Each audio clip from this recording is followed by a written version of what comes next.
कुछ अर्सा पहले तक तो गैस वो था, लेकिन अब वो कह रहे ना कि वो बिल्कुल धुंधला हो गया शीशा। मुशावरत तो नहीं, शरारत की थी कि गोंगलुओं पर से मिट्टी न झाड़े, लेकिन नहीं, अभी तक कोई ऐसी मुशावरत नहीं हुई। कुछ अर्सा पहले तक तो गैस वो था, लेकिन अब वो कह रहे ना कि वो बिल्कुल धुंधला हो गया शीशा, तो वो अब उसमें से क्या ह्योला निकलेगा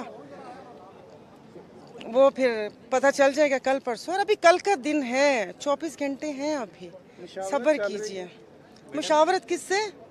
पार्टियों की। आपने राजा रियाज साहब से कोई मुशावरत की है? अपोजिशन लीडर ने भी नाम देने, बड़ा उनका अहम रोल है, आपसे नाम मांगे गए हैं?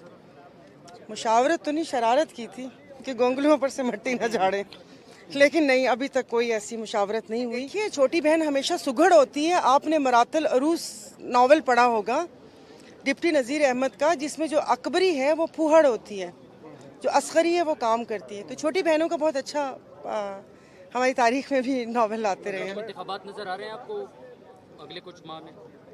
यहाँ से तो नहीं नजर आ रहे, लेकिन नजर नहीं आ रहे। गुजर के अगले 75 साल देख लेते हैं, शायद वो नाफिज हो जाए, लेकिन है नहीं, खाम खाम उस बेचारी के नाम बदनाम किया हुआ है।